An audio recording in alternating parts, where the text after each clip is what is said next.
Welcome to Show Scale Modelling. This is part 6 of Academy and Airfix's PBY-5A, scale 1 to 72. And this is a comparison video. So comparison, if you haven't watched the other ones, is basically I'm building these two kits simultaneously and going through any differences that I find. In this part, I'm going to be starting off with the Airfix kit, then moving on to the Academy kit and placing on the wings for that one. So let's jump into this and see how well I get on. So starting off with the left on part 5, the rudder's on, so I'm just putting on the tail wings now. They get pushed together, they fit quite well. There was no modification need to be done, which surprised me because a lot of this kit is not fitting particularly well. I can now put in the ladder. Now this ladder is quite interesting. The plane would actually tail sit if it wasn't for this ladder. This will stop it from sitting on its tail. The Academy one doesn't have this ladder, so that will tail sit, but it's quite good to have. Can't quite make it out, but there's got a little exhaust ports that's got to go on the underside there. I'm just putting the first one in now. And I'll put on the engine cowls. They just push on. They fitted okay. Anything that fits okay on this kit so far is actually a pleasant surprise. But the actual contact points, there is not a great massive surface to cement these in place. So they are going to take a bit of drying before I can move on. So switching over to the Academy one while the other parts are drying on the Airfix. It's time to add the paint to this. Now you may have noticed that the eagle eye of you out there that I'm using Rebel Aquacolor 08 matte black. Now this is actually a mistake. I should have used the Tamiya colour. Actually in tones there's no difference whatsoever. But as I said at the beginning of this process, I'm trying to use all the colours relevant that's called for in the instructions, and because I use Rebel colours mostly, I just ultimately reached for it and started using it. So that's all the reason why the Rebel colour is getting used.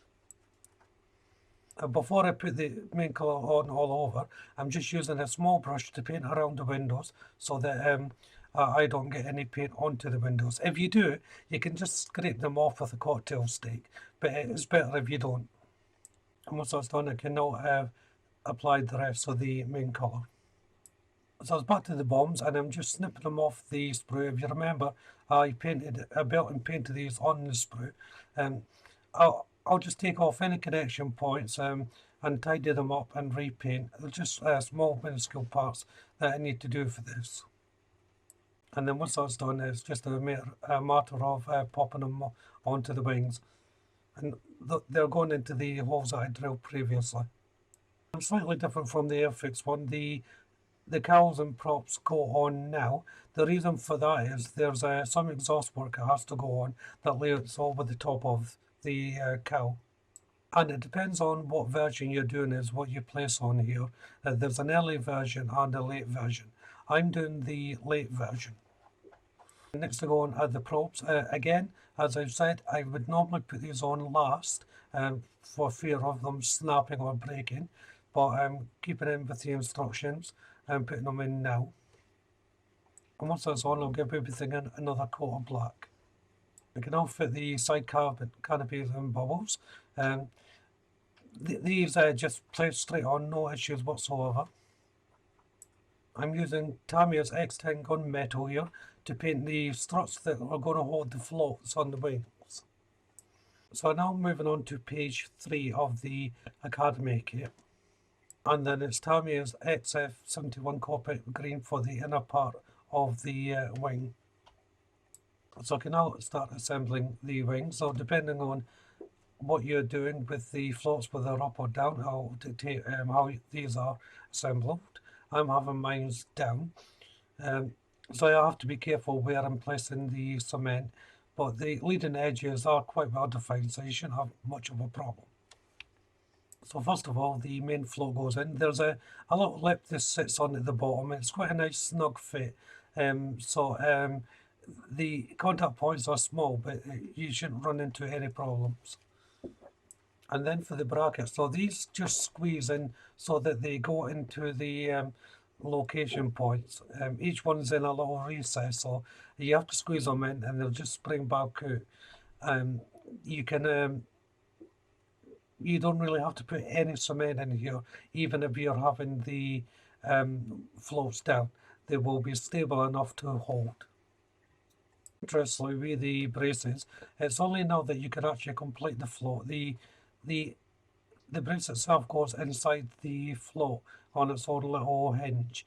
But you can make it up quite easily on the wing. I'm not sure if that's what the instructions really want you to do, but I found that was the easiest way to do it.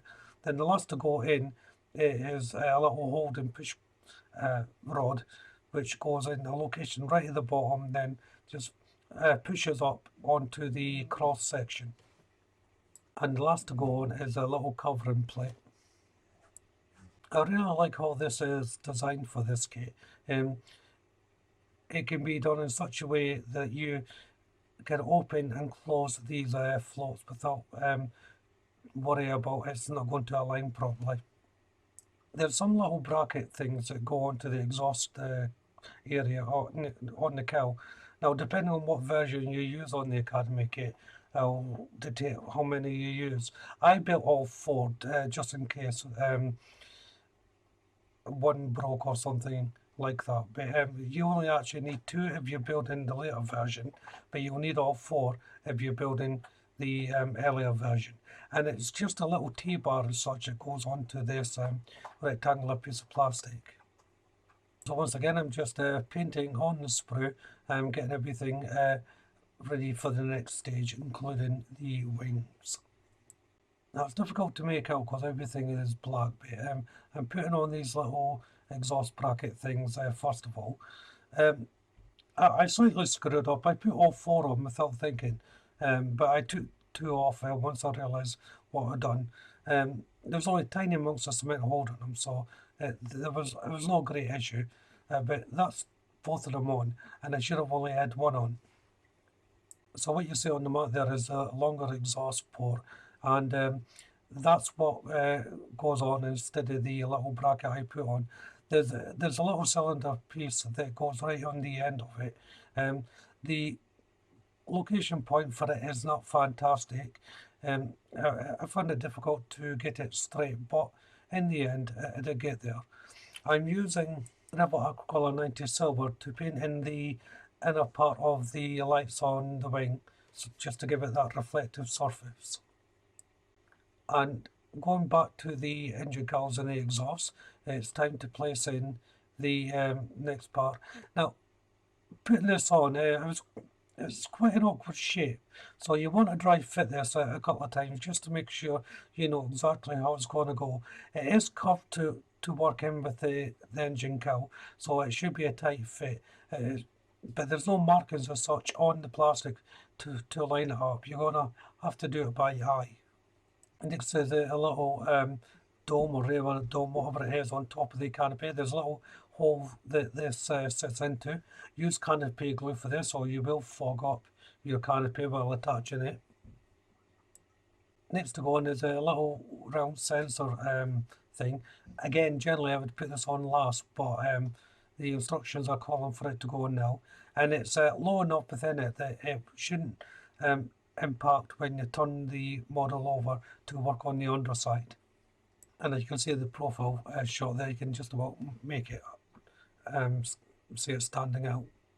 Next to go on are the clear covers for the lights. These just slipped in without any issues. And then the assembly of the rear wings. Again, just the 2 halves pushed together. There's a little cover goes on the nose section here. Not sure what it was, but it just fits in. This one fitted in quite well. Once it was in and dried, then it was just time to paint it. And I'll be doing that as I go along now, just painting any new parts that I'm putting on, which need to be painted. I'm using Tamiya's X10 gun metal to paint a couple of brackets. They're sort of L-shaped brackets that fit onto the landing gear struts. And once again, I'm using the micro crystal clear for the canopy. So I'm just placing a bead all the way around, and then I'll place on the canopy itself. There weren't any fitting issues on the canopy. It just slotted in with no problem whatsoever. Um, just bear in mind, when you're using the canopy glue, you do have a lot of time to reposition it. If you do have any excess going onto the paint, just wipe it off with a cloth and it'll be fine. You may have to repaint over if it starts silvering a little bit, but it shouldn't be an issue. And now I can fit those little brackets that I painted on. They just sit on in between the vertical and horizontal part of the strut. Here I'm using Revlon Color 90 Silver just to paint the tips of the probes that go onto the wing. And now I can put the central section of the wing onto the fuselage. So I placed a good amount of cement in the area where it connects to. You don't need that much, but I always like to put in a good amount because it is going to take a lot of weight. And like the Airfix one, this is going to have to be held for a few minutes until everything sets. Once it's dry, it's time to place on the rear wings. They just get pushed on with no fuss really. They fit quite well. I'm now ready to put on the other parts of the wing. Now again, these are going to be held for a bit until this set, and you have to push them in quite firmly and hold them quite firmly so that you get a good bond with these. And having something to support them will also help as well, of course. So as I'm figuring this out, this is where I'll end part 6. So if you haven't done so already, why don't you check out the channel for my other builds? If you subscribe to the channel, hit that notification bell. That way you'll be kept up to date not only with this build, but all my future builds as well, of course. Hit the like button, don't be afraid to leave a comment, and of course you can share the video. But for now, thank you all very much for watching. Bye bye.